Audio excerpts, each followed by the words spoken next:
Bonjour, c'est Alex, le coach recrutement. Bienvenue dans cette nouvelle vidéo. Aujourd'hui, je voudrais parler avec vous de finalement votre capacité à vous vendre dans un processus de recrutement, d'entretien d'embauche. Parce qu'il ne faut pas vous leurrer, hein, et ça je le dis souvent puisqu'aujourd'hui j'accompagne des dirigeants d'entreprise et des directeurs et des experts aussi, et dans leur expertise, ils sont experts dans leur domaine et parfois ils ont du mal à vendre du coup leur expertise. Et ce que je leur dis, c'est que vous avez beau avoir la meilleure expertise du monde, si vous ne savez pas la vendre, si vous ne savez pas entre guillemets la commercialiser, si vous ne savez pas la valoriser, eh bien finalement ça ne sert à rien.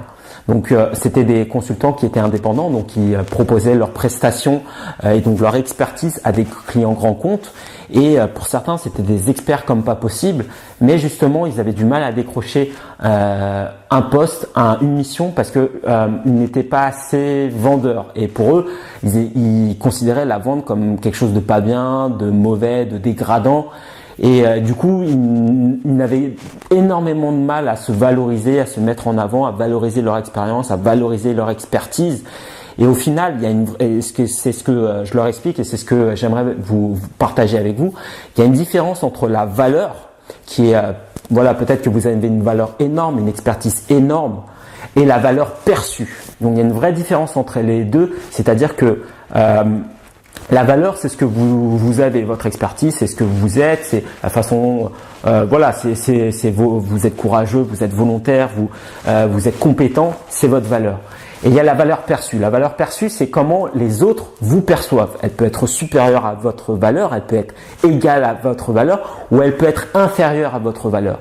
Et si elle est inférieure à votre valeur, c'est que quelque part, ça vous dessert dans votre recherche d'emploi, parce qu'au final, même si vous êtes très compétent, même si au final vous méritez les postes que vous recherchez, même si au final vous faites beaucoup d'efforts, eh bien, si la valeur perçue est inférieure à votre valeur intrinsèque, qui est votre expertise, vos valeurs de courage, de volonté, etc., et si ça se ressort pas, eh bien, le recruteur, finalement, lui, ce qu'il voit, c'est la valeur perçue.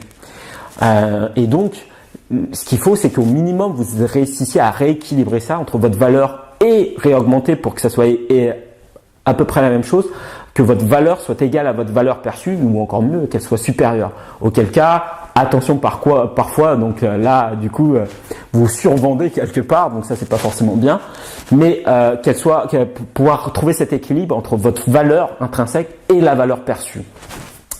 Et pour ça, si vous détestez vous valoriser, vous vendre quelque part, ça va être très compliqué. Donc, dans un processus d'entretien d'embauche, de recrutement, sachez que c'est avant tout votre capacité à vous vendre qui fera la différence.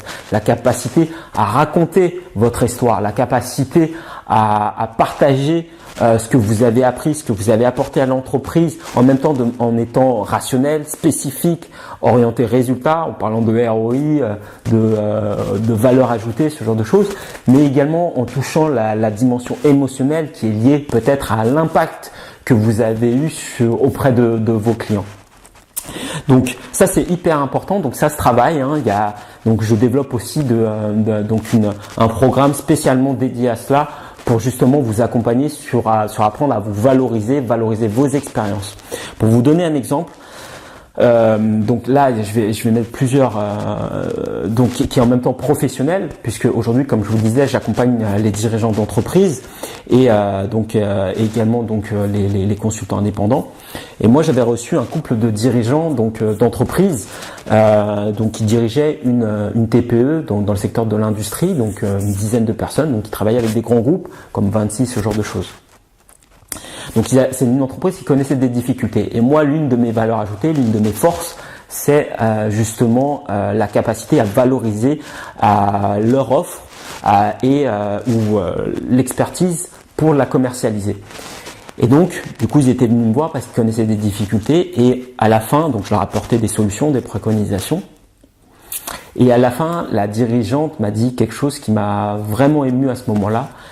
Elle m'a dit, vous savez, il y a quelques jours, mon mari et moi, on était en larmes parce qu'on ne trouvait pas de solution. Et là, on repart avec le sourire parce qu'on y voit des perspectives. Et ça m'a ému. Ça m'a ému parce que ça a donné du sens dans ce que je fais par rapport à mon métier, par rapport à mon expertise, d'accompagner les dirigeants d'entreprise, d'accompagner les personnes qui recherchent un emploi. Et c'est extrêmement gratifiant. Et vous voyez donc la façon dont j'ai procédé, c'est une histoire vraie, une histoire qui m'a vraiment touché en plus. Mais c'est dans la façon dont vous allez présenter votre expérience, vos anecdotes, qui fera que vous allez pouvoir toucher aussi bien la dimension rationnelle en entretien d'embauche, en termes de valeur ajoutée, en termes d'impact, en termes de chiffres, mais également la dimension émotionnelle qui est plus de l'ordre de l'apport à ce que vous avez apporté à vos clients et les retours qu'on a pu vous faire. Comme un peu ce que je viens de vous donner comme exemple. C'est à peu près ça que vous devez savoir faire facilement et avec aisance dans un entretien pour justement faire la différence. Et encore une fois, c'est à la portée de tout le monde. Hein. Moi, je suis pas né avec.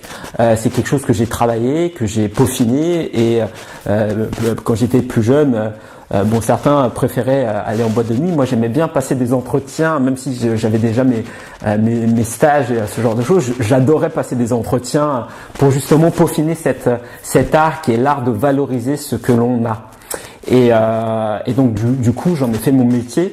Et donc ce qui m'a permis d'aller relativement loin, et c'est ce qu'aujourd'hui j'aimerais et que je partage avec vous aujourd'hui. Donc ne serait-ce que l'évoquer comme ça, donc je suis toujours un peu ému par rapport à ça. Bon bref, mais tout ça pour vous dire que c'est important de pouvoir vous valoriser. Il faut pas voir comme cela comme quelque chose de négatif. Au contraire, tant que c'est vrai, tant que c'est quelque chose qui est de l'ordre du ressenti. Hein, je vous demande pas de faire pleurer vos clients ou quoi que ce soit, mais de savoir vous valoriser, vous vendre quelque part de ce qu'on appelle plus communément le personal branding.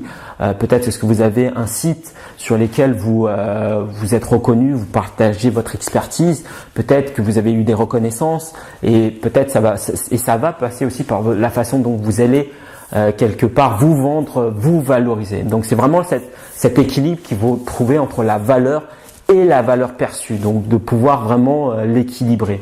Et si aujourd'hui vous avez du mal à trouver un emploi alors que vous avez une expertise, peut-être justement qu'il y a cette différence entre votre valeur et votre valeur perçue que en tout cas le recruteur perçoit. Et donc ça crée des frustrations, ça crée de l'énervement, de dire c'est pas juste, etc. Moi je mérite, etc., etc. Donc ce qu'il faut faire, c'est de pouvoir rééquilibrer ça. Et ça passe par un travail. Donc ça peut passer par un coaching qu'on fait individuellement ensemble, par un coaching de formation sur lequel vous pouvez avoir accès, notamment sur le site Coach Recrutement.